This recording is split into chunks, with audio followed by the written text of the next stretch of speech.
be careful what you ask for. If you really do want like this 7-figure business, just be prepared for it. Like set your systems up now. You know what I'm saying? Get prepared now as if it's gonna come next year or whatnot, because when it comes, you want to be able to make sure that you can handle it, and you can really just benefit from going viral. Because I'm pretty sure you've seen people go viral and not be able to like really benefit from it. For sure. How has the growth or the business affected your marriage?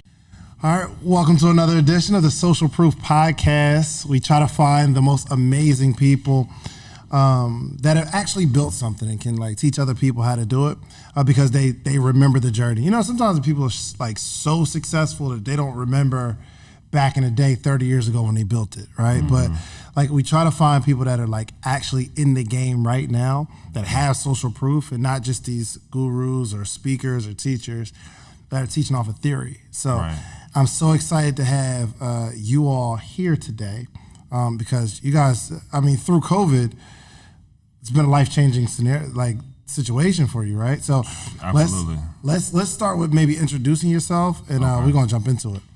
Cool. Well, everyone, I am Quinton Lewis.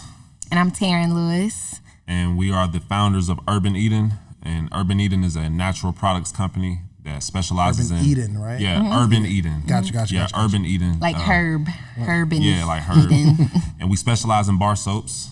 And actually, you're the founder, so I'm gonna let you kind of like talk about your company that you founded that I joined like kind of like half a year later.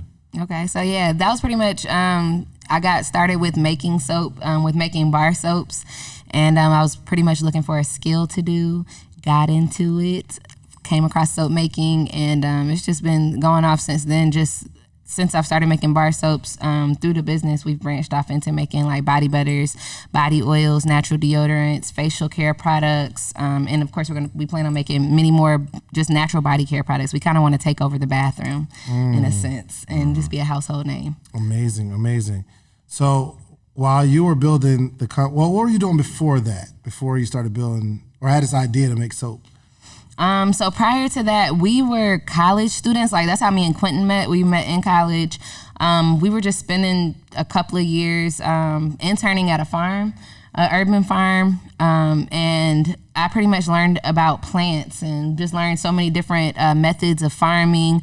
But I was introduced to my first herb, which was mullein herb. If you guys haven't heard of it, during COVID is a really good time to learn about it because it actually helps with the respiratory system. It actually opens up the bronchial tubes and allows better respiratory flow. And so when I found out about that, I was just like, what? Like a plant helping with your health was just something different to me. And then, of course, learning about eating better with plants and with food.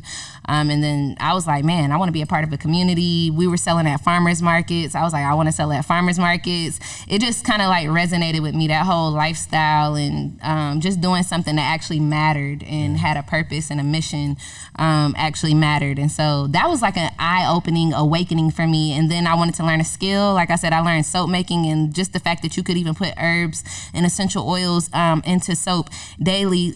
Just like the other day, I'm sorry to go off, but the other day I was talking to somebody, and she tried our neem and chlorella soap, and she was like, "Yeah, neem and chlorella." And so chlorella is like plant. What makes plants green is plant matter essentially. Derived from Chlorophyll. Gotcha. Okay. And so she was telling me that she wants to put chlorophyll in her water occasionally, but of course, like chlorophyll doesn't like taste the best in your water. And then it could just be hard for us to remember to take herbs daily. And she was like, the fact that it was in my soap, and like I'm gonna take a shower every day. And I was like, that was the reason why I even came out with Urban Eden. I'm like, you could use the herbs every day on your skin and you don't have to think about it. You take a shower daily, but you don't even have to think about it. You just take a bath or take a shower and you're getting the nutrients from the soap. So it was just So where were you while she was playing in soaps? So she talked about the urban farming. She talked about the urban farming. So I had another business. I had a landscape design and gardening business. So I was really, once we were learning about the urban farming and the skills that we learned there, I went and started that business, putting vegetable gardens in people's backyards. Just kind of get into landscape design. Dope. You put vegetable gardens in people's backyard? I thought it was dope at first, but again, my first year in business was terrible. Nobody knew about it. It was just this idea, this theory. I was really involved with my religious community, so it was just kind of within there, like, yo, I want to put vegetable gardens in people's backyards, and then everybody was like, oh, that's so dope. It wasn't until like the middle of that, the second year that I was like, you know, I really need people to know about this. So I started getting into internet marketing and started learning about like how to leverage the internet. The same exact time as she's learning how to make soap. So she's cultivating the skill of soap making. I'm learning the skill of internet marketing while I still have that business. So then I'm applying those internet marketing principles that I learned to that first business, which was the landscaping business. So that's what I was doing. I was focusing on that. I was doing that full time. Yeah. So I was kind of holding it down, and I was kind of allowing her the opportunity to really cultivate a skill that she fell in love with. You know, I had my opportunity, and I didn't talk about that, but you gave me the opportunity to really try to get into that business. I did. Oh my you God. did. You're so cute. You did. You know, and we also moved back with our parents too, so that really helped us to really decrease our expenses and to really just focus on what skills do you want? What are you really trying to do? Because we dropped out of college, so you know when you drop out of college, you know your parents looking at you like, what are you gonna do? You know, all this pressure on you. And then we moved back with my parents, and I'm newly married. Yeah. I'm like, yo, Our what are we gonna do? Our mindset was so different then though. It was just like I said, I wanted to be a part of a community. I was thinking commune living. Land. Like we're gonna be. He was into farming. We're like, we want Yeah. land. We're gonna farm. Like let's just create this. Let's work with a skill. Yeah. And our mindset is like. It's still that same initial value, but it's like a little bit more fine tuned now. Like we ain't gotta be like super. We were young hippies. Right. Yeah, We were young hippies. I had long locks. The life of I luxury. had super long locks. You had your locks still. Yes. Then I ended up cutting them off years later, but Wow. that was a funny time. So fast forward, how big is your soap business now? Because it's not just soap, right? Yeah. No, How it's big is not. it? All those ingredients, Yeah. all those other products I was Gotcha. saying. Because I want to fast forward to lay the foundation of like Yeah. what you guys are doing, because you're absolutely killing it right now. So how Yeah. big is your business right now? Like as far as like the employees and like the monetary wise. Yeah. So I mean, right now we have, I think right on stack. Cause sometimes I walk up in there, I'm like, who is this? Like they hired somebody. I'm like, who is this? I'm thinking the We numbers have around 30. Yeah, we have like the 30. numbers We around have 30 30. employees, and our business this year will do like $2.6 to $3 million this year in revenue. Soap Yeah, and soap. and just stuff in your bathroom. So yeah, Soap and stuff in your bathroom. stuff in the bathroom. Wow. But again, This year was different. all of that growth really happened this year. Right. And this is the 5th year, so I know you're gonna get into all of that. Yeah, but absolutely. So first year, you're making soap, and you're doing your businesses. Internet You're marketing just, and just business. like trying to figure it out as an entrepreneur, right? Yeah, that was like kind of like my last year in my landscaping. And towards the end of that, I was like, yo, I kind of want to do something else because it was taking a toll on my body. Yeah. So I was like, yo, I want to get into marketing because remember I was studying internet marketing. I'm like, yo, I want to go out and do internet marketing for other people. So I was doing free work for a lot of businesses, and I was frustrated because I'm like, why nobody want to pay me? He was so frustrated. I was so He frustrated. wanted I'm a like, client so bad. Isn't Times that the are question that hard. we all have? Right. Why ain't nobody paying me? Why nobody want to pay me? But of course, I hadn't proved anything Right. yet. You know what I'm saying? So she was like, yo, like, I see you out here doing all this free work for people. Why don't you do it for urban eating? And I'm like, duh. Like, but that was just that lack of patience right there. That was that I need to make money now. I need to pay bills now. You know what I'm saying? Like, go chase this money instead of you have a business right here that's young, e-commerce. You can ship the products out. Like, focus on that. Like, and really, you know, prove yourself with this business. You know? And prior to that, you were already like, because I was pretty much doing a lot of stuff within the business before he even came on. Like I had to do a lot of the content creation. You was doing everything. I really was. Yeah, you were. That seems like it was well in the past. Yeah, Doing that was everything the for first real. year. Me doing everything. But he was already giving me those tips like, okay, come out with this content and going hard on me. Like, boom, you need to go do this. And you know when you're an entrepreneur and you just find yourself doing so many things, it's like, well, why don't you do it? Since you are better at doing it, why don't you just give it a go? True.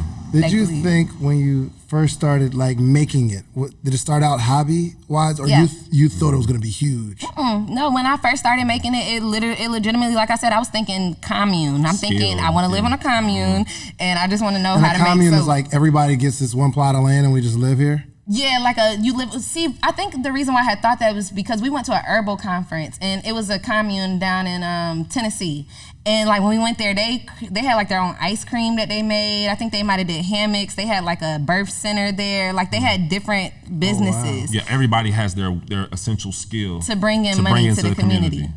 Yeah. And so that was what we were always kind of Yeah. thinking was like that we wanted to be a part of a community. We wanted to live on a commune. And my thought process was like, I just want to have a valuable skill because we were learning farming, and farming is a very, very valuable That's skill. the essential of essential. Yeah. So when we learned that, I'm like, and we both knew how to do that. I just, for some reason, that thought just came to me like, I need to learn how to do something else. And I was already dabbling in like jewelry making because I like to wear jewelry. I was trying to like learn how to knit and crochet, just kind of anything. So I was dabbling in a couple of different things. I was selling jewelry prior to that. But when I started the soap business, I was like, I didn't want to do too much at one time. I don't want to focus on a jewelry business and a soap business. It's like, the soap is what we're going to focus Pick on. one, Yeah, pretty much. That was what I picked. So back to this commune thing, because this seems really interesting. But now this is like kind of bringing some things back to, it's giving me like the whole Black Wall Street thing, right? Because my question is, so E.W. Gurley, he goes to Tulsa, Oklahoma. Well, I don't know if it's called Tulsa, but he buys this plot of land. And he's like, I'm not going to sell any of the land to anybody that's not Black. My thought is, what business do we build first? And I guess that's commune. That's the commune, right? So like, what do you know about that space? Like, how do you create something like that? Man, I mean, I'm not even gonna lie. Like, I think that we knew more about the theory of it. We had never lived through that. I mean, and just to be transparent, we were Hebrew Israelites. So like the thing about the Hebrew Israelite religion is like it's very like self-sufficient, like very almost like the Muslims, like the Nation of Islam. It's very similar, like do for self, all of that type of sustainability. Get away from society, almost Amish kind of like So that's what we talked about that a lot. But we never actually did it or seen anyone do it. Now to this present day, there have been several communities of people, especially within the Hebrew Israelite community, who have did that. Wow. So at the time, it was just kind of like a theory for us that we were like, I think we want to do this. And to me, what it looked like, I think was more so the people. So even when we talked about community, like you want to just have these people that you want to have a builder. You want to have somebody that's good with money. You want to have those people that sell like that can have like a general store. So you want to have the businessman. You want to have a merchant. So it's these important kind of things that you want to have. You want to have a bread maker, the soap maker, the candle maker, these types of fun things. Bread, I said bread, cheese. The basics. Yeah, you want to have the basics. So I think that it's people that really kind of make that community. So that was why it was so important to get a skill for me, because I'm like, if you as that person housing and having all that skill and that talent, and you go join a community, combine that with other people, and then boom, it just blows the whole up. GDP goes up for that whole commune. You know what I'm saying? Like that's how I look at it. You know what? It's very rare that you find somebody who starts off a business with kind of like the sense of community, like I just feel like this is going to help, and that thing just grows and becomes like super duper financially successful. But you genuinely was like, yo, I just need to have a skill. So you didn't have this big picture, right, of how it was going to work. So walk me through the beginning stages. How did you start? Okay, so the first thing that I ever did was we like to go to Barnes and Noble. I like to read books. And I found a craft book, a really big craft book. It said craft on it. That was all it said. It said craft. The discount section too. Yeah, it was in the discount section. It was a big book that said craft. And I was like literally just going through this book. And one thing that's important to note that I always tell people is that we did not have a TV at this time. So like literally reading and just finding other things to do other than watching TV was like, and I was like, man, I need to find something else to learn how to do. So in the craft book, and it was so many different things in there. Woodworking, which I tried a little bit of that, knitting, crocheting, jewelry making, candle making, came across soap making, and I don't know what.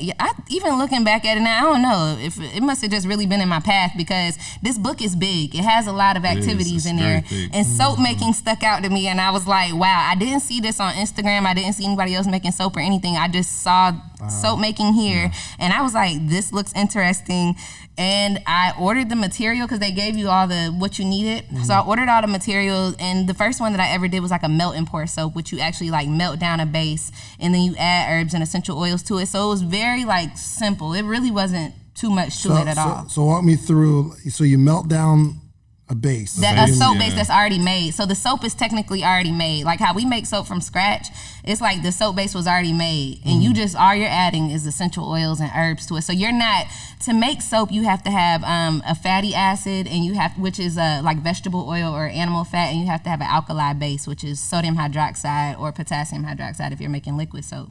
And so, you know, you got to know the mix for all of that. A lot of people think that, and a lot of people don't like to deal with sodium hydroxide, which is the lye. So some people will choose to just do melt and pour. And that was my first time ever making soap. I was able to wash with it. Quinton, because he already had a business, he was like, he saw that people were interested when I posted about it. It was just like a innocent post on Facebook. Look, I made soap. And people were like, oh, I'm interested in it. I want to try some of the soap. And then Quinton, he is already like business minded. I kid you not, I was not thinking entrepreneurship. I was not business, because my parents, like, I didn't grow up around that, to me, really, like, to where I paid attention to entrepreneurship whatsoever. The true and hippie. So pretty much True hippie, bro. And so when he was like, you need to start a business making soap. When I tell you my first thought, I was looking at him crazy. I was like, what? Because I was not thinking business. I wasn't thinking that. I was just thinking. Just preparing yourself like almost for the end of the world. Like, I need to make sure, just in case anything happens, I need to learn how to make soap. Yeah. I just want to be valuable. I was not thinking about a business. I just wanted to learn how to make soap. But when he mentioned a business, I was like, really? And I'm like, so what does that look like?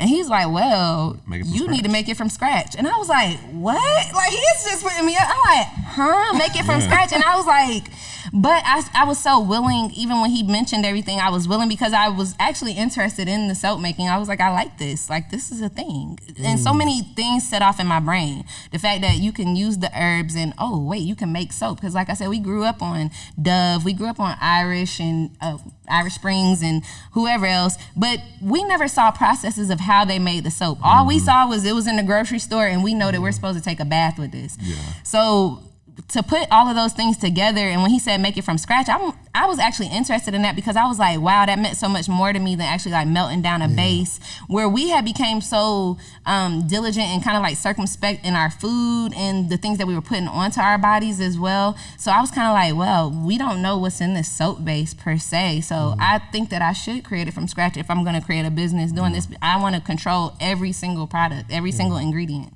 And so I ordered a soap kit from brambleberry.com. Shout out to them, because she does so much education and information on soap making and making other body care products. And I think when he said that, I was just like, I think I might have Googled like how to make soap, or like soap making kit or something like that. And in that soap making kit, it literally came with just enough to make it in this mailer that it came in.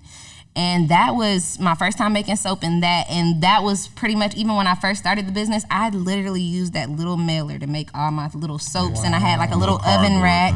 I had a little oven rack. We were in a 1-bedroom apartment. I was just making a couple of soaps, and we were part of our congregation. I didn't have no labels or anything. I don't even know how I was coming out with, because I think Neiman Chlorella was one of my early, was it my early? No, wasn't early. This is, in the year that she's speaking about, is late 2014, 2015. That's the years of all this right here, when she's training and learning how to make soap and stuff. Right. And you're watching this. Yeah, I'm watching. I'm in my business. Yeah, he's doing his business. So I'm like I said, she's in the kitchen doing all of this. I'm literally in the 1 bedroom on the computer, trying to find out like, why is World Star Hip Hop so popular? Like, I'm literally trying to figure out like, how are they getting all of these views? And I'm like, then it hit me like, video.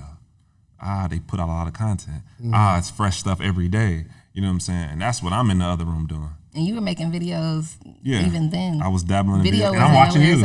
Really? I'm watching you, and I'm going to your workshop. Yeah, I promise you, like, I was going to your workshops.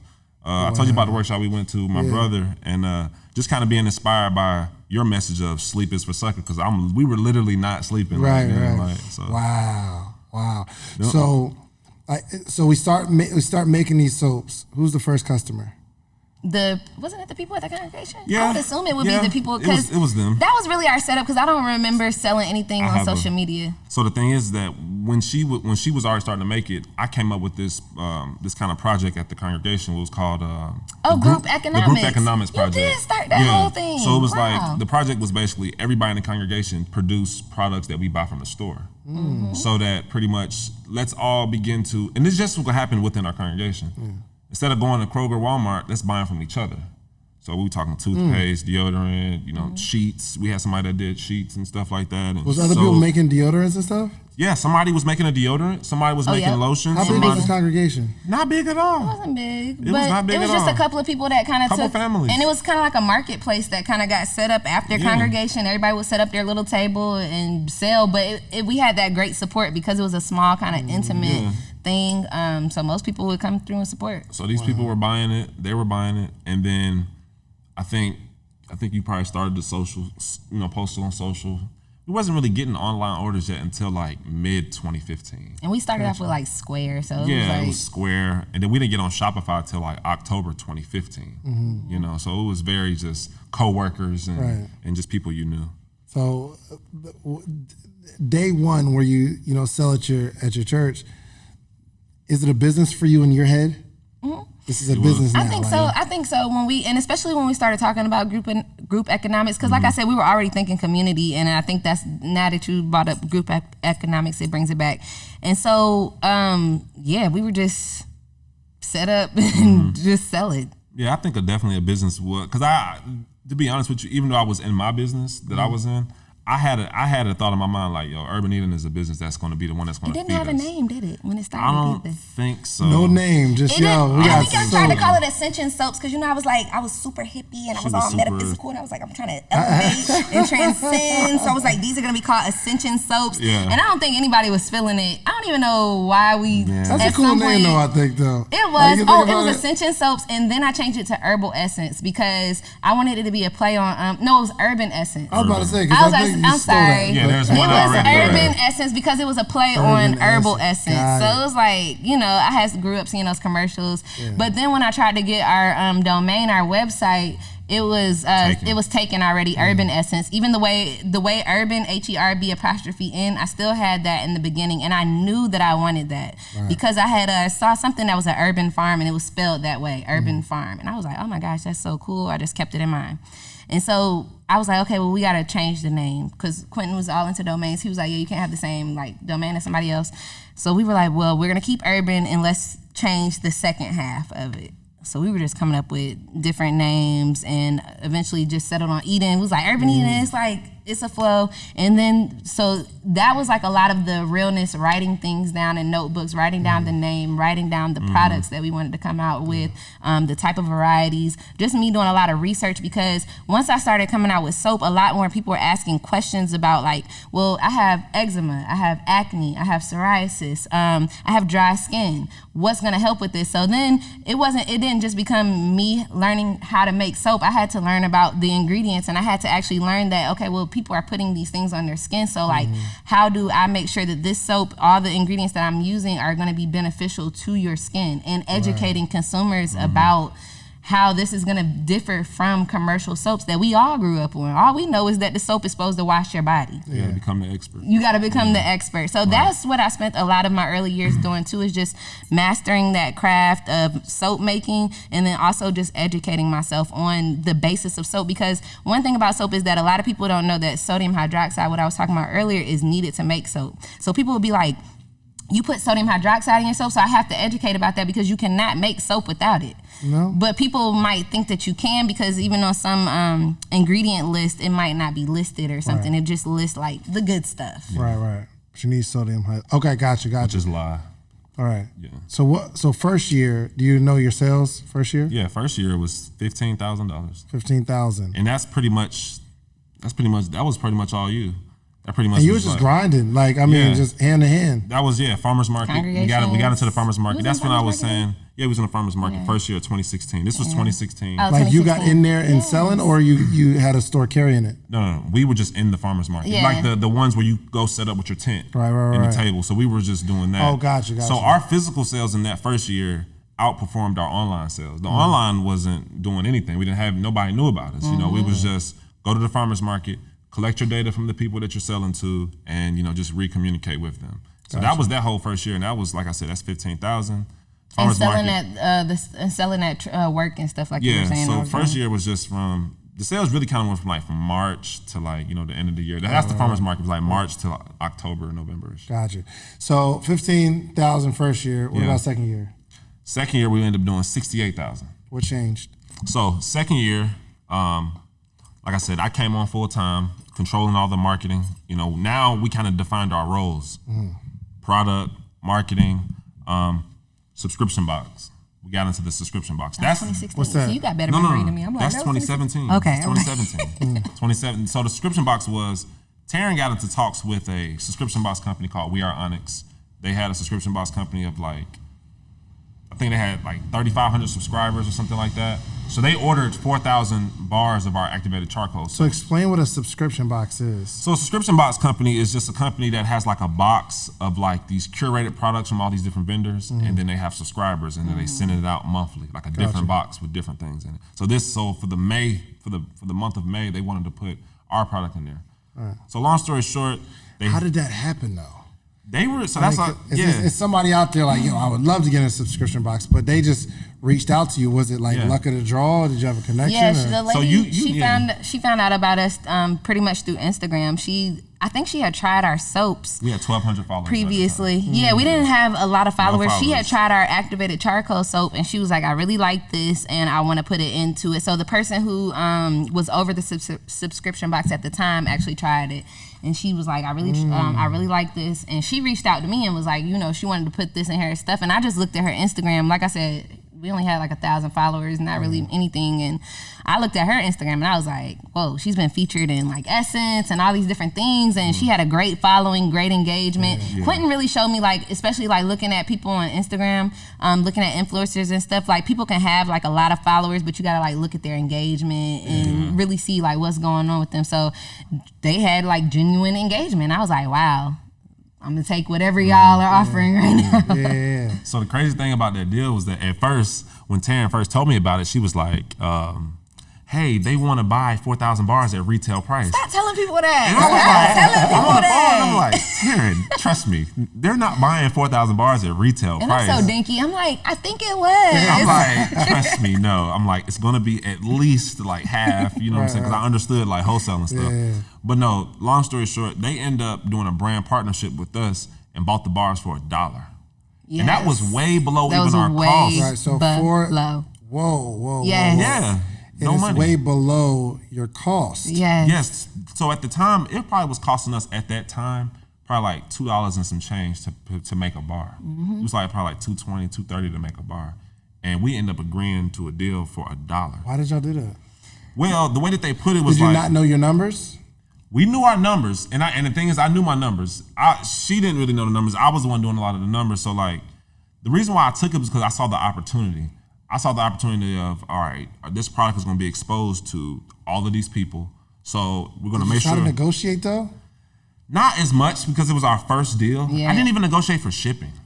So literally, they literally paid us straight up $4,000, and they fronted us the $2,000 to start the project, to fund it, and yeah, I was so rookie at that time. We were just so excited to just get this deal. And we took it. And the crazy thing about it is that she came to us she needed it in 6 weeks. Mm-hmm. We had to make it really quick. We had never produced 4,000 bars in a year. But honestly, we had been in talks with them too for a minute, and it was a couple of months, and then they had fell off for a couple of months. Not only that, but we had ran into it was just a really tough time within our business. So it was really kind of being we wanted kind of anything that we was gonna get, but on top of that, there was still some benefit to working with them with that brand partnership.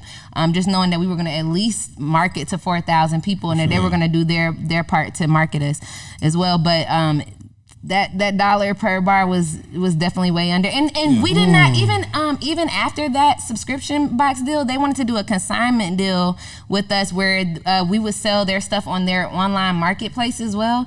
And I think we talked it out for, what was it, 60-40, I think it was. Yeah, I can't remember. But it was just horrible. Even the consignment deal was they sent us back boxes of soap that we could have sold ourselves. So, but it was just something that we wanted to do and try, and something we still talking about years later. Right. I don't want people to get kind of I would never do subscription box companies, or because the thing is, if we didn't do that deal, we wouldn't be where we are today, because literally right after that deal, we start seeing our online sales started to outdo our physical sales, and we start seeing reviews come in. We was like, where are these reviews coming in? And people are like, yeah, I found out about you in the Onyx box, and we could see just increasing traffic, and just that summer it just really started to take off. So that's why we went from 15,000 to 16,000 in that second year, because we started to get a bigger following. 15 to 60.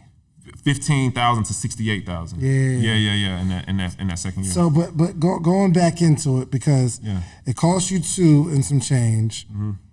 You sell them for $1. So you're pretty much paying $4,000 for exposure. Yep. But you didn't account for shipping. Didn't account for shipping. So how much did it cost to ship 4,000 like over bars of soap? So at the time, and we talked about this, was that I didn't know about third-party logistics and things like that, which you could negotiate and find cheaper deals to ship things. So you were just looking at USPS. I was just looking at USPS, the retail cost of shipping. So I was like, all right, if I put this many in a box, I have to times it by this, so it's gonna be like $1,200 a ship. So I was just like, gosh. We didn't have the money. I did not have regardless. $1,200 at all at the time. That seemed like so much money to me. So I was like, well, Terran, we're gonna miss the deadline to ship it. What are we gonna do? So I was just like, yo, let's drive it there. From Atlanta to California. To Cali, to LA. I was like, yo, let's drive it there. Wilshire Boulevard. I was like, yo, we don't have any money. I was like, well, let's raise the money. So we literally. And we had what was the due date? It was like in a week. Yeah, it was like literally the like due in a date was week. like in a week or so. So I was like, well, let's shoot a video real quick and let's do a GoFundMe. What was the video?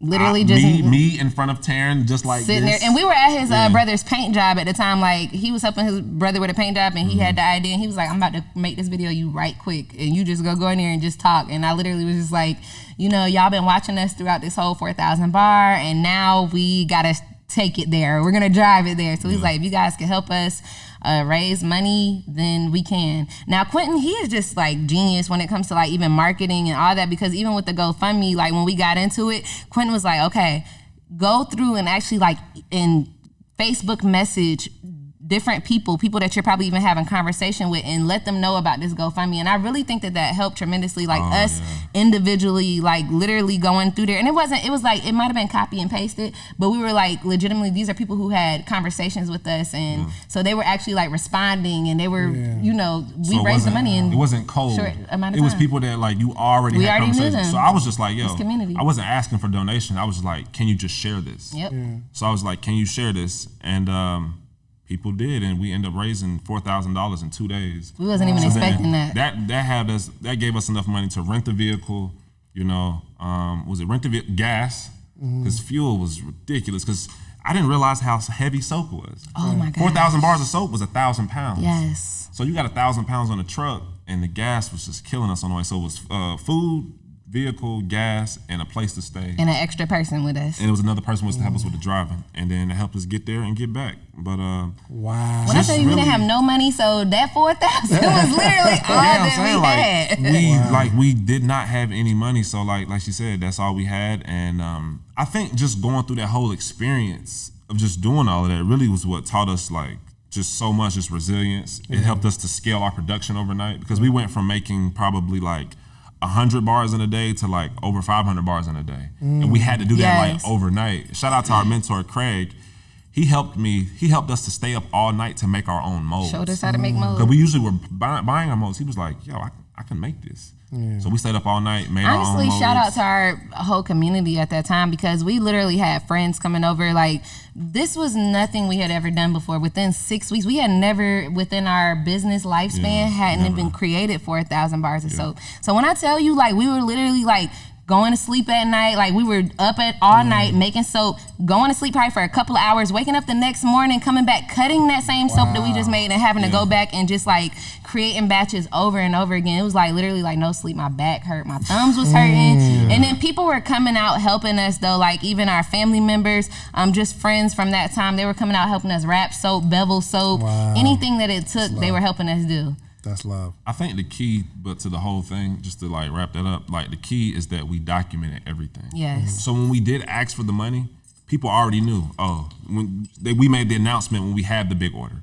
We made the announcement once we started making the order, once we making our molds. So when it was time to ask for money, they were like, oh yeah, we've been seeing y'all work on this project the whole time. So that's key for everybody. Document your journey. And we made a hashtag 4,000 to Cali. Yeah, it's still out there. It's still out there too. I love it. So after the subscription box, you're starting to get more sales, because the people that have the box use it and they're like, wow, I love it. Right. So I think one of the principles is have a good product though. Yep. It's not Absolutely. like the core of what you guys do isn't the marketing, the branding. It's like, yo, I have an amazing It's a product good that's product. helping people. Yes, it's a great product. Wow. And that Yes. blows my mind.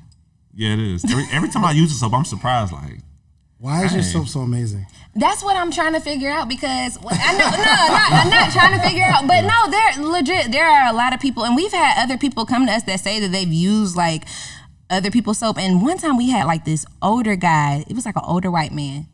And this man came to us and he called us. He said, I have to buy more of your soap. He said, in all of my years of living, I don't know how old this man was. He said, this is the best soap that I've ever used in my life. And I'm like, what makes a person just be like, this is the best soap that I've ever used in my life? I don't know if it's the good vibes, because I'm definitely gonna make sure that You know the what's so vibes crazy? are always I good. can't wait to use the soap now. And we Yeah. bought you Yeah. some too. I'm like, we bought yo, you some, yeah. oh, that's what's up. I can't wait. I'm like, dang, what is all this amazingness with this soap? Right. And we don't really use, strangely, we don't really use other people's soaps. It's been a minute since only use ours. We only used ours, so I haven't really even like got to test out and see why, but I genuinely see that it's in the product too. Like of course the marketing is great, and people have asked so many times, like, just even when other business owners ask the general question of how do you get return customers, and I'll be sitting up there like, have a good product. Like, the product speaks for itself. It's gonna keep people coming back. And I know that even when we use our soaps, like, I'm amazed, like something like the activated charcoal, which was in that subscription box, like every single time I use that particular bar of soap, I'm reminded of why. Like, okay, wait, this is lit. Like, this peppermint is lit up in here for so many reasons. Amazing. I think it's because like it's from scratch,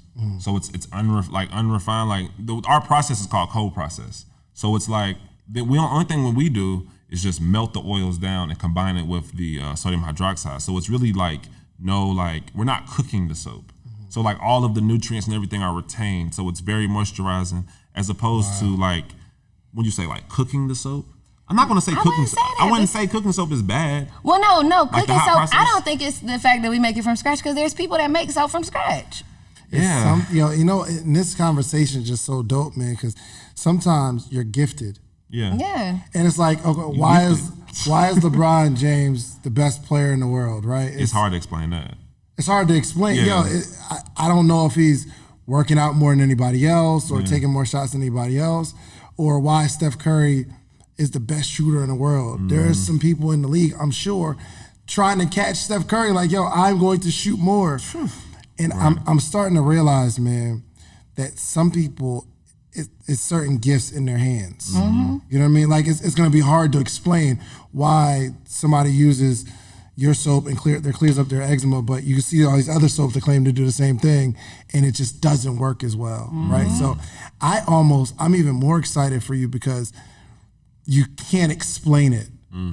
You know what I mean? You can't explain why you're so gifted. Just gotta Right, experience right. it and feel it. Oh, for sure. I Yeah. can't wait. I Yeah. can't wait to use this soap. That's Absolutely. crazy. But that's why I say it's so real. Not only that, but my uncle, he actually posted a picture like a couple of years ago of a family member of mine making soap back in the day. Like, this was a black and white newspaper clipping of my aunt making soap, and I was like I'm talking about just mind blown, because Like I'm like, early okay, so this was in 1900s, my lineage at some point, like that they were making soap. So that's why I'm saying, even for me to get a really big book and come across soap making, I've often told people that I don't feel like I've chose soap making. I felt like it was like something that chose me.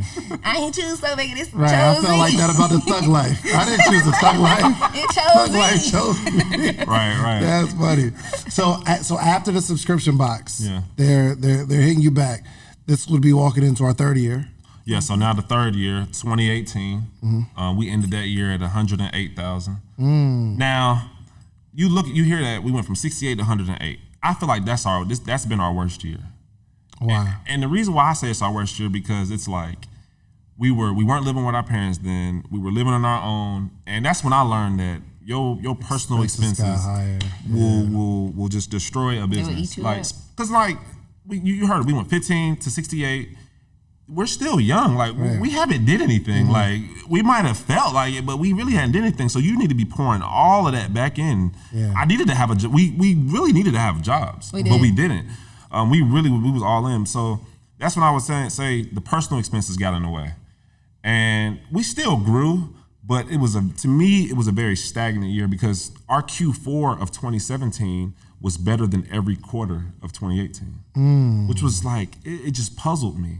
You know what I'm saying? It was puzzling to me. You got anything to say about 2018? Remember that year? 2018, that was really one of our toughest years. When I remember those, I remember multiple bank overdrafts, and I even go back like he knows the numbers off the top of the head, and I don't know the numbers off the top of the head. The biggest year financially is the worst year financially for you. It didn't feel like, because just living in it, it was like such a struggle. It was literally like such a. The business probably did decent, but we grew, but. Yeah. Personally, it was like I said. If your Q4 of 2017 was better than your whole 2018, all those quarters, it's like what was going on. We were more consistent, I would say, but it just we didn't. I don't think we. Did we do WeWork that year too? That is another thing. That was another thing. We spent money on something that we probably shouldn't have spent money on. What's that?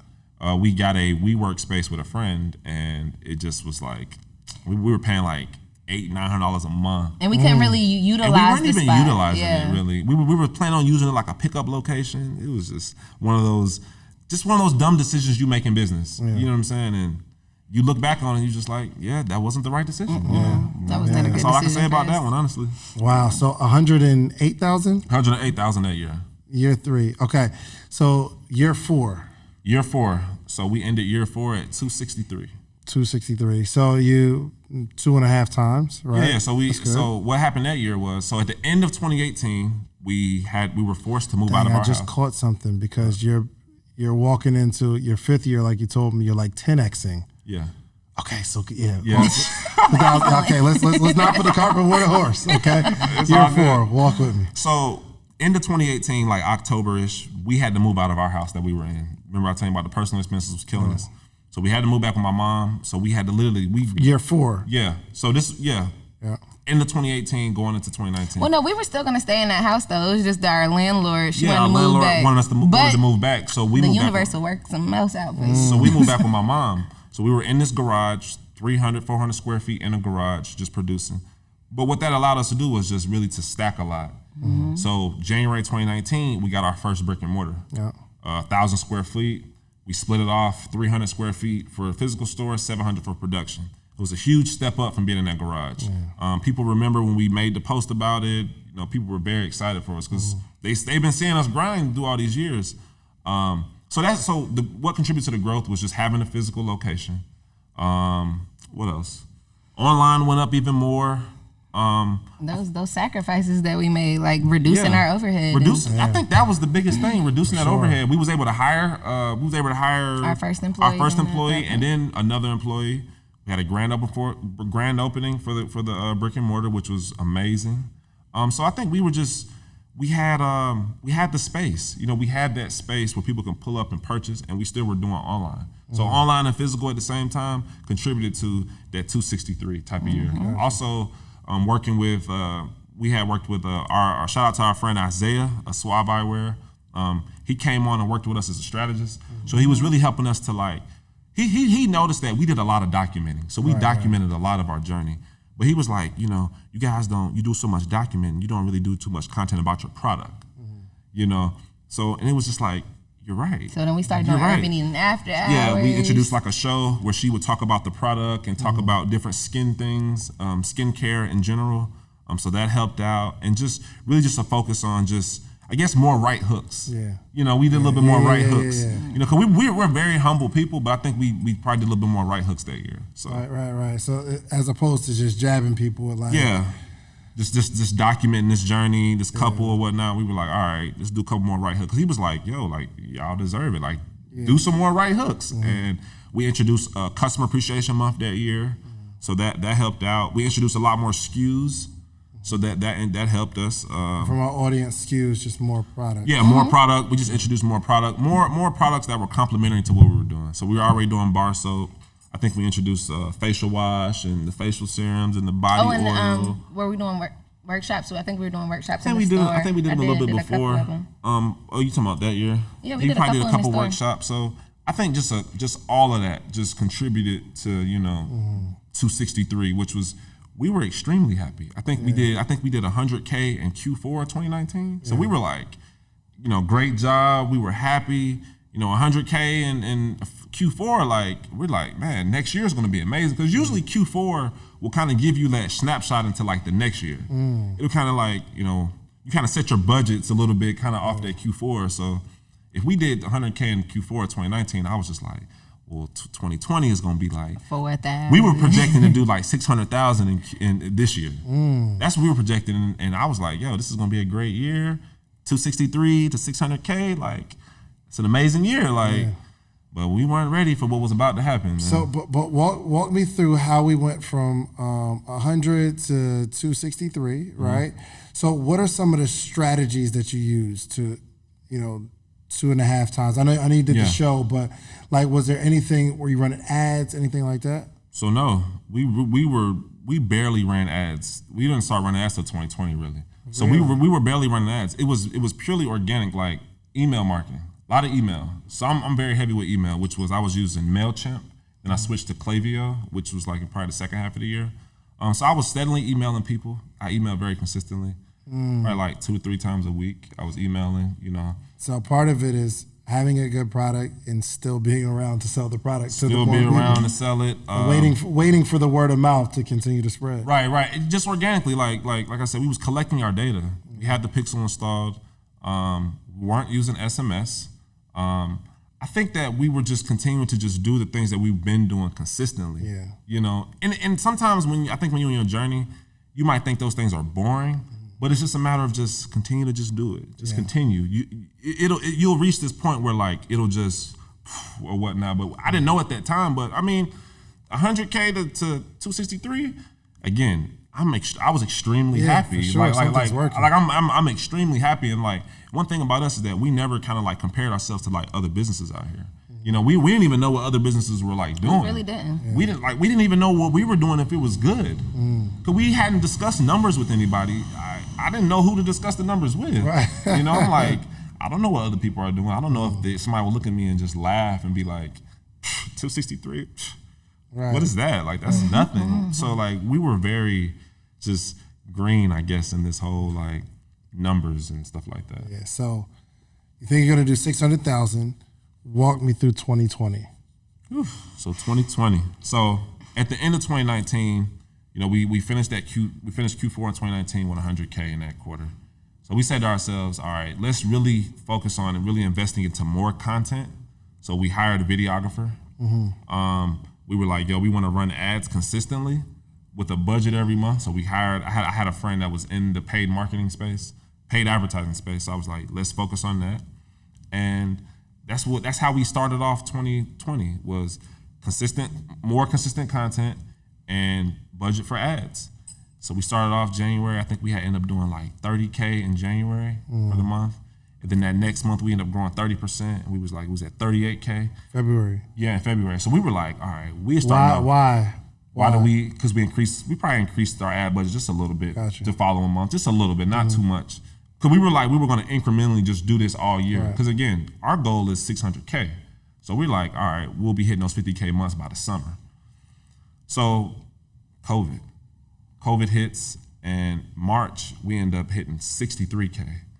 And that was just simply from, I don't know if you remember when COVID hit and on the radio, they're like, hey, stock up. Stock up. Yeah. So people was stocking like crazy. It's an essential. You remember, it was in limbo. It was in limbo. It was like, yo, we don't know. We didn't know. Nobody knew if we were going to shut down or not. I forgot. Yeah, the whole toilet paper is so crazy. The toilet paper. All the essentials. Yes, all the essentials. So they start stocking up. So we had our brick and mortar. It was still going and open. So we just start seeing like this influx of people coming in the store stocking up, online orders stocking up, and we barely had even increased any ad spend either.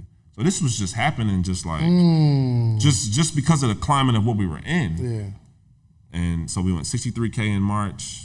What happened in April? We hit 100K. And then there's a party. You're selling 100,000 in 1 month. And again, remember, we didn't even have that many. We weren't at 30 employees yet. I think around that time we were at like 3 or 4. I think like 3 or 4 employees. Driving like is March, crazy, April. I know. Yeah. I know they stressed. I know you're stressed too. Oh, the stress was ridiculous. The stress was, talk about your stress.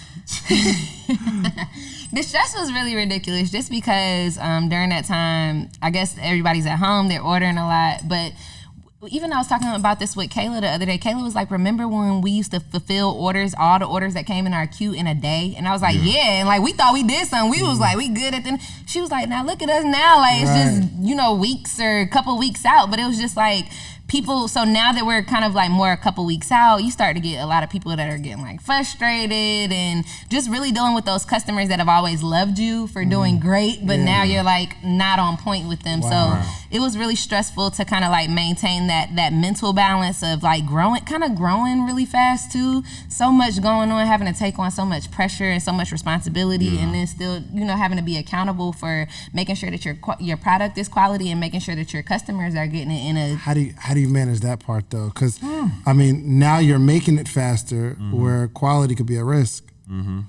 I think because we still always had like a decent team that was able to help. Our quality pretty much stayed up for the most part, but you just had to do your part on customer service.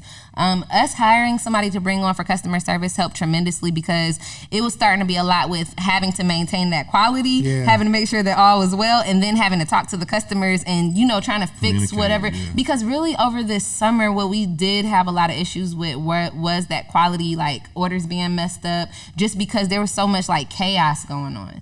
So even just with that kind of showed just in our order system as well.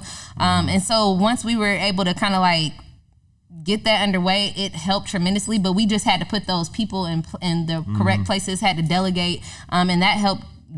But prior to that, it was kind of like, how am I gonna do this? Like even one time a lady called, and she was mad, I guess, about it taking forever, and my mom like was sitting right there, and she just had known like everything that we had been going through. Like my mom took it upon herself to like get on the phone, and she's trying to explain to the customer don't care. She's like, I done had my own business. Yeah, she's like, the lady, she left a review. We got our first 1-star Google review. During this summer, like we're disappointing people. So it was really hard for me because I was just so used to being like this good business, always hearing good feedback and just always like making people proud, and then it was starting to weigh down on me because now I'm disappointing customers all of a sudden, not on purpose. Right, I was definitely like, because I was there beside her the whole time, and it was days when she was breaking down, and I'm like, I gotta be there for her and just be strong or whatever. But the thing is, like, it could have been bad. But what like going through all of that taught me was just like a couple things. I heard this term the other day on Gary Vee called real-time marketing, where like we were literally doing real-time marketing where like we would make a quick video of like, hey, the shipping time is this, and we're giving them updates and we're letting them know what's going on. Like, hey, COVID is happening, protests are happening, so everyone's supporting black businesses right now. And like all of you are ordering from us, so like it's gonna be 4 to 6 weeks to get your order. We were like, over communicating. He was even showing when we in June when we had got our highest amount of orders, like he just posted it on Instagram, like y'all need to see the order increase. I showed them like what the order, and people were like, wow. Like I see why like y'all are going, like, because we were literally doubling so my bad, y'all. So April was 100K, then May we went to 200K, and then June we went to 300K. So it's like June was. When I say I was crazy. This close to shutting down everything, I was literally every day I was consulting with people like, yo, should I shut it down? Should I not? And then my friend that ran a restaurant business was like, yo, when I had a restaurant and it get real busy, you can't shut down. Like, you can't shut down. So I'm like, I can't shut down? Like, so we never shut down. I'm glad we didn't, because what it allowed us to do was continue to bring in all of that revenue that we were getting, and that's what allowed us to grow. We didn't have to take out a loan, all that type of stuff, because we were selling way too much. So that gave us the capital to get a warehouse that we needed like really quickly. It allowed us to hire at scale. We were able to increase our staff, a lot, which it did come with a lot of like pitfalls and whatnot. You had to fire some friends. Oh man! Because I know at this point you growing like this, you're grabbing human anybody. beings. Yes, like anybody. Yo, you got hands? Let's go. Anybody. And so many people that came. The thing is like orders were getting messed up, and just because everything's happening so fast. Like we literally changed that fast, and we had to change buildings in the midst of it. So that was really tough. Moving a business in the midst of all of this like was the most stressful thing ever. I legit think some orders had got lost too in the Orders midst of got us lost. missing because in the midst of us Yes, moving because it did. people were sending us messages like, "Hey, I saw y'all printed out my order, but I never got it." It was like in June. I was like, "Did these orders?" Because literally the day that we moved, we tried to make sure we had got done like with all the orders that we could get done with, like literally that day. And then we moved, we packed up everything real quick because we was like, we got like 2 days to get this done because we got to continue operations.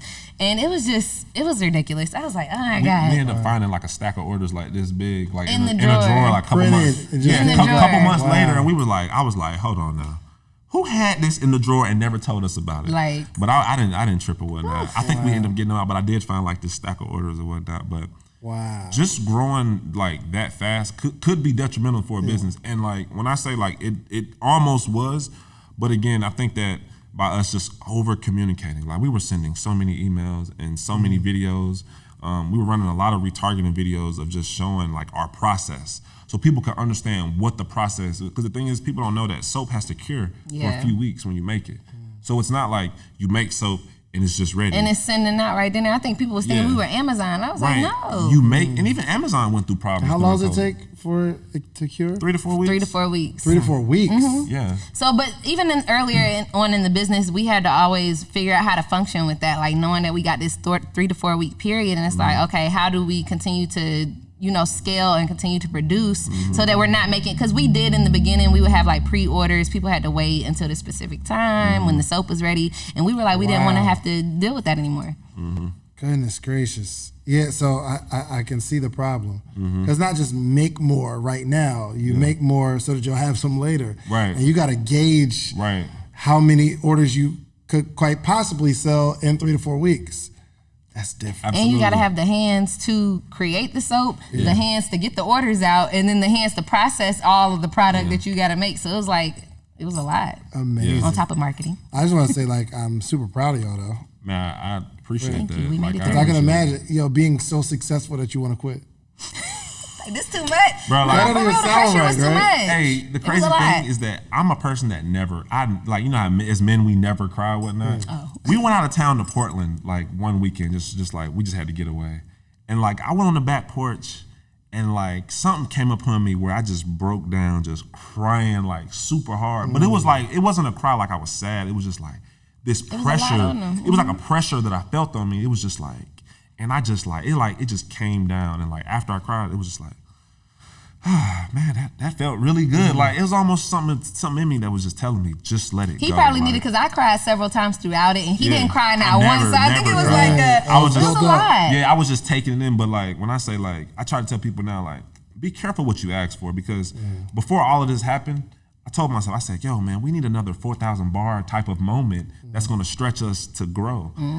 And what happened? Literally, it happened. Wow. And it happened in a way that was just like, whoa. And the crazy thing is that we could have did even better during all the time. The fact that we were backed up, which probably decreased conversion a little bit, even though we end up doing like 300,000 in a month. But we totally abandoned our email marketing. The thing that got us to where we were, we totally abandoned it, because the thing is, every time I sent the email, people were responding like, where's my order? Where's my order? So I can't even do no email We marketing. could barely do videos. We did a video, and people were like, "Why y'all making videos? And y'all should be getting my order." I was like, "What the hell?" We can't even market. Like we couldn't even market. Like That's funny. It was funny. That's our people, though, boy. that is our people. But you know what though? I love You our gotta people. love us, bro. You gotta love them, because we'll keep us on. Yes. We'll keep us on our toes. sure will. Absolutely. And I appreciate really Y'all out like. there shopping. Y'all on vacation with my order at. Oh, wasn't no showing dough. Oh no, we was You never ain't showing knowing. that. But I appreciate our customers, especially the ones that were with us from day one, for really sticking it out with us. Like when I say that, like people could have literally, and we probably did lose customers during that time, but like that's why last month in October we did Customer Appreciation Month again, and we did free shipping for that entire month, just to say, yo, we sorry, because we messed up all year long. You guys were paying for priority shipping. You were getting it 6 weeks after you ordered and stuff. So we were just like, we know it's gonna cost us, you know what I'm saying? But this is a cost that we're willing to just, we might as well pay for this, because you guys literally funded all of this growth that happened. So we're gonna give you free shipping for this entire month. So I think you guys are super easy to support. you make it really, really easy to support because you got, for one, it didn't start as no big genius business idea where I can make a lot of money. You're like, yo, Right. I'm trying to do what's right. Right. You know what I'm saying? For the community. And then as you're growing, you're just, and you're super humble, like just running a 7-figure business, experiencing massive growth. Right. And I don't even get like 1 ounce of arrogance or anything from y'all. So I want to say thank y'all for being the CEO that doesn't have the CEO air. Man, It's I like, yo, appreciate I just that. want to continue to serve and make sure people are happy. Absolutely. As if the money doesn't even affect us. You know what I mean? Right. So that's awesome, man. You know, That's awesome. and we got it. And the thing is, like, I feel like we have to be like that just because, like, especially now when we're around our employees, like, it's kind of weird to be around our employees now because it's just like they see the growth. And You seem like the homeboy. You don't seem like the, no, you know what I'm saying? I am. That's like my He man. is the See, homeboy. like- I am the nice He is guy. the homie. Like I'm not the person that's gonna fire you. Her mom is the person that's gonna fire you. And I'm Yeah. gonna be the person that's gonna fire And she's you. gonna be the too. person. So Yes. I'm like, and that's the thing. Like I'm walking around my employees, and like they kind of look at us kind of differently. And like it's just Our siblings who work there said that they be hearing comments from they be like, well, at least I'm not the owner's sister, so I can't do. I be like, what the hell? Like everybody think everybody got something going on. So I don't know. But this was a whole humbling experience, man. Like, but I wouldn't trade it in for nothing. Like, I'm thankful to be able to like tell it and to like show people like, yo, be careful what you ask for. If you really do want like this 7-figure business, just be prepared for it. Like, set your systems up now. You know what I'm saying? Get prepared now as if it's gonna come next year or whatnot. Because when it comes, you want to be able to make sure that you can handle it and you can really just benefit from going viral, because I'm pretty sure you've seen people go viral and not be able to like really benefit from it. For sure. How has the growth or the business affected your marriage?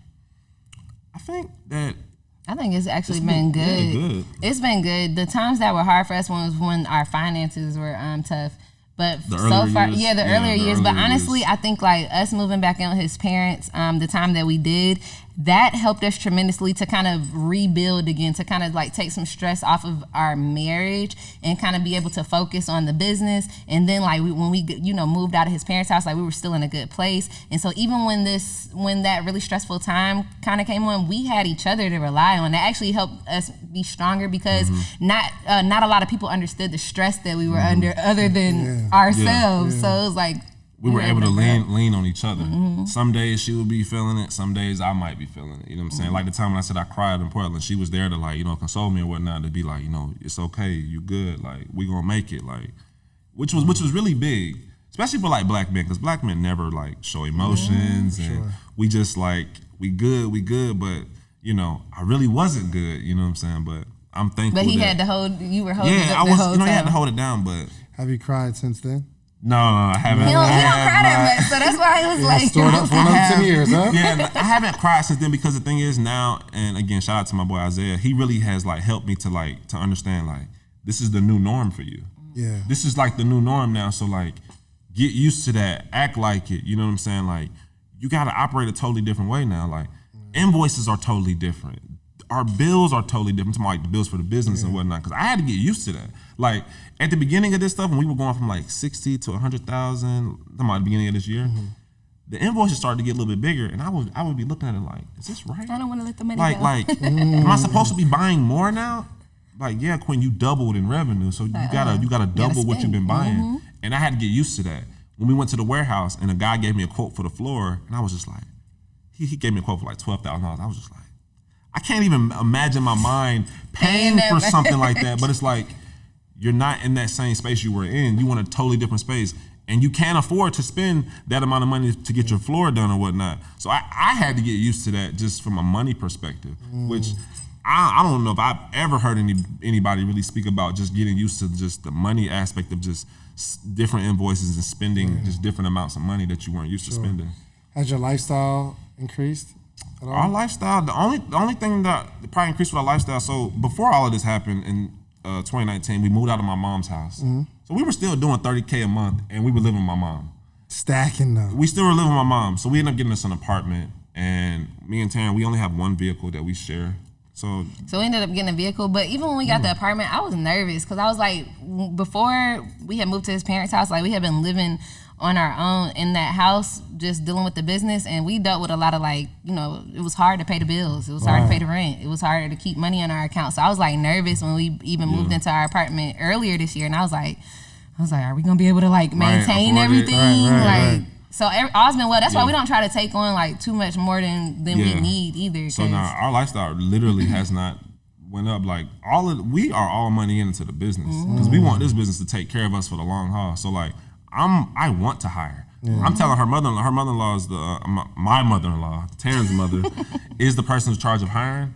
I'm like, keep hiring, because especially going through Q4, like a lot of things is getting busier. I'm like, yo, I don't want to go into a situation like we were in. So continue to hire, like. And people drop off. They be having their own things going in their life. They come and go. So that's why I'm like, continue to hire. This is a norm now. Every time I would think that we would get to a point where you could stop hiring, you got to continue to hire. Somebody quit, somebody get fired. So you always have to be in the process of interviewing people and hiring people.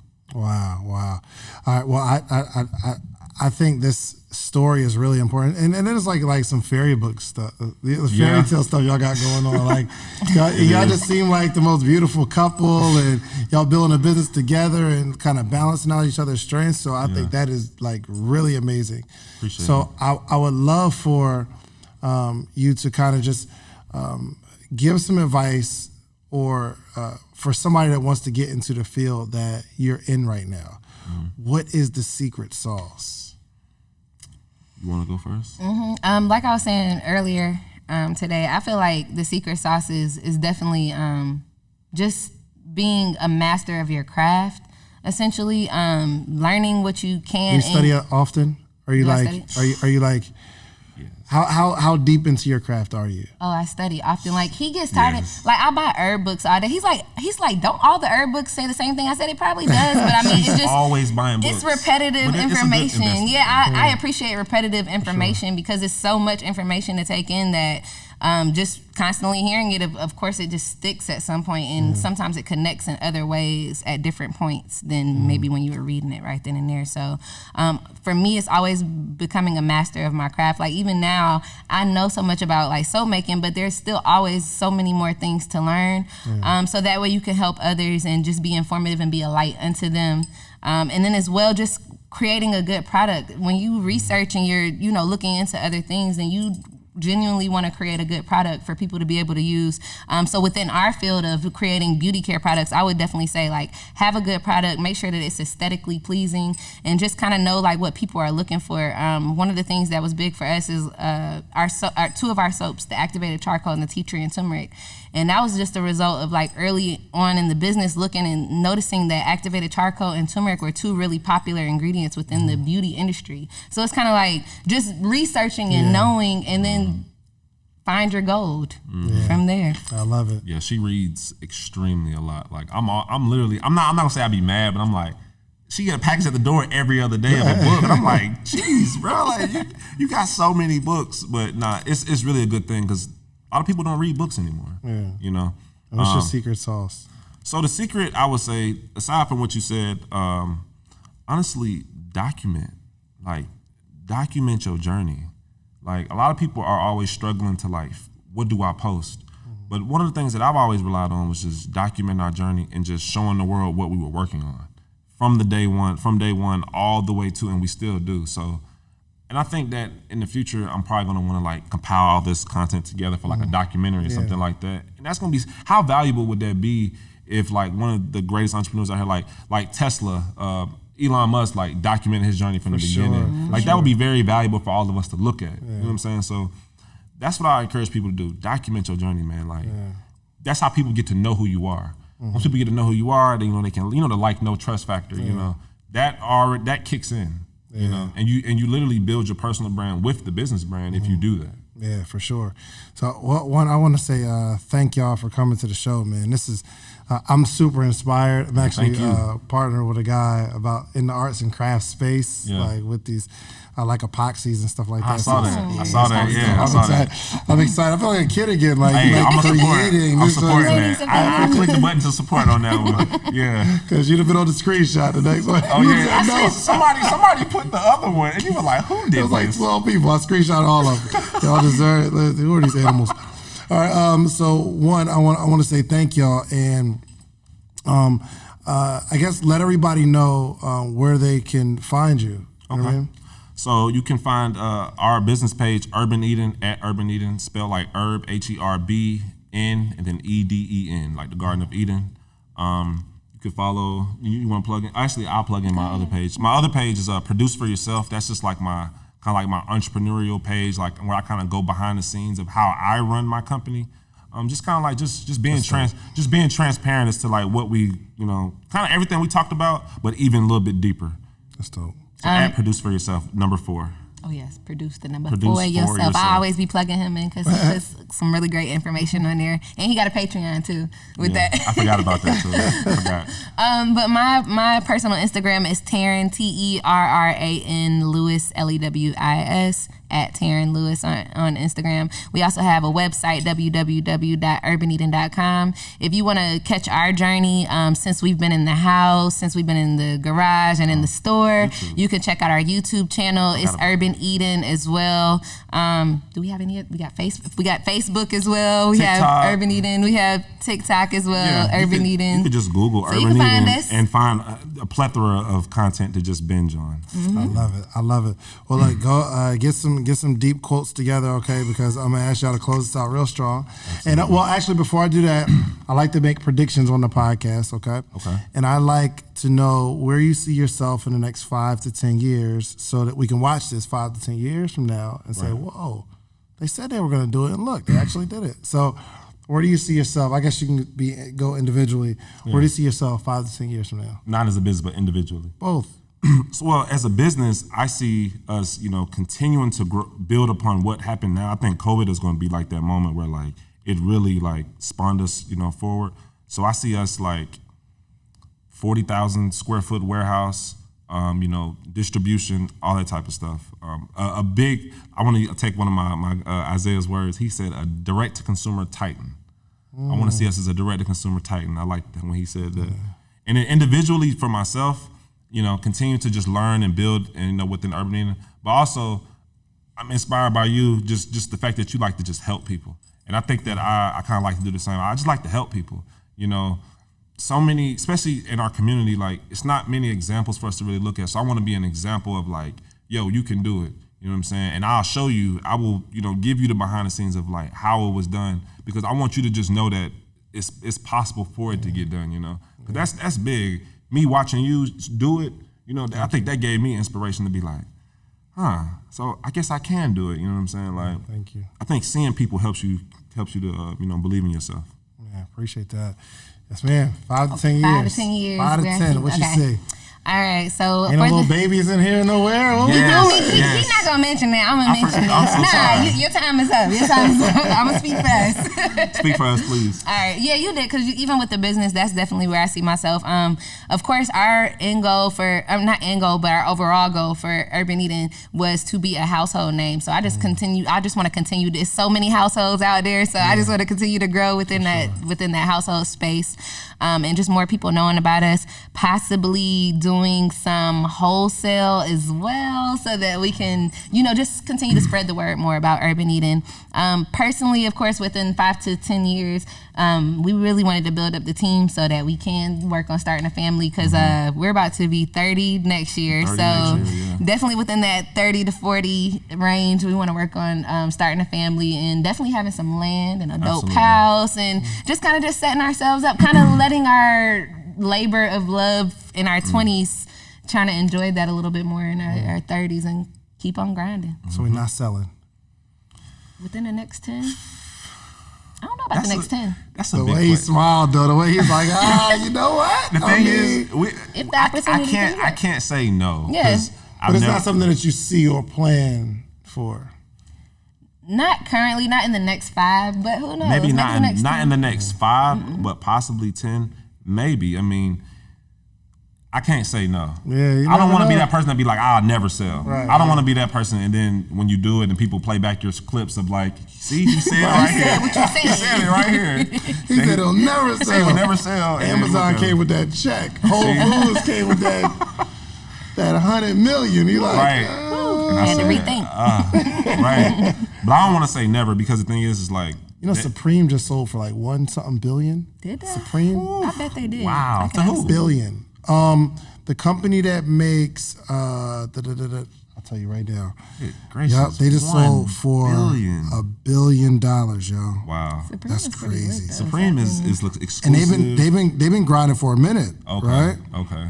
Sold for $2.1 billion. Wow. Supreme Streetwear with 12 stores and a cultish following is being sold to the parent company of Vans and Timberland in a deal that valued the apparel maker at roughly $2.1 billion, including debt. Wow. Woo. Wow. 2.1 just billion. like, again, hearing things like that, like it goes into my head. I'm like, okay. It makes me want to invest. Like, It be y'all like, taking okay. investors? Y'all taking investors? I want some shares. You know what? Crazy thing is, like, I believe that is a direction that we might go because I mean, I feel like it's a window of opportunity, and I think that we need to attack it. You know, especially now, like, especially for Black businesses right now. I think this is the time to hit the gas. Just let me know. I got a couple $. Absolutely. I got something on it. I don't Absolutely, need me. absolutely, absolutely. Hold on. Thank y'all for coming, man. Appreciate it.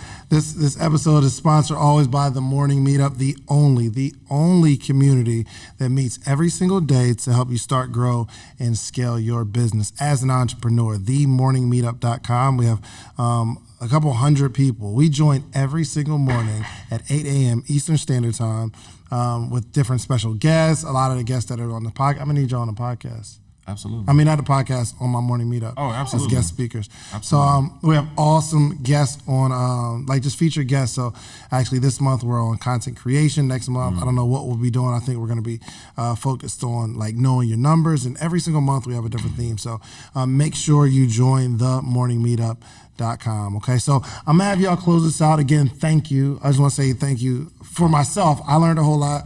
And on behalf of the person that's in their house with an idea. Absolutely. And they feel like it's a labor of love. And I just want to give them encouragement. If you walk in excellence in that thing and you make a dope product, you never know where it's going to lead. Absolutely. So y'all close this out. Give us a word. Who want to start? I can start. All right, let's do it. Just like a quote, anything. I mean, just give me some words to live by. Man, so I say that this is one of my favorite ones, which is build your garden before you build your house. And that's a statement that like stuck with me through my 20s of just like your garden is like your business, something that's going to feed you. Your garden feeds you. Build that before you build your house, which is, you know, a lot of times we can't control that, but like build something that's going to feed you, and then next thing is build your house, which is your family and things like that. So that's a proverb actually. Not mad at it. That's with the proverbs. My only thing that I would say, my biggest thing is be yourself. Pretty much be authentic, be yourself, and if you need to find out what that is, spend time with yourself. Reflect, internal reflection. Just take that time to just constantly work on self, build yourself up, and inspire and be a light to others. You can't close it out no stronger than that. Thank y'all so much for being on the show. Make sure y'all follow them on all their social media, okay? If they said something that you really like, just send them a DM. Like, yo, Terran, I like what you said. Or, yo, please, whatever you, just send me a link to your product. I want to support because you helped me. So we all like to be talked to. We all like that communication. So just hit them up in the DM. All right. So we are out of here. Thank you so much, man. Listen, y'all. Thank you. I will see y'all at the top. All right. Peace. Peace.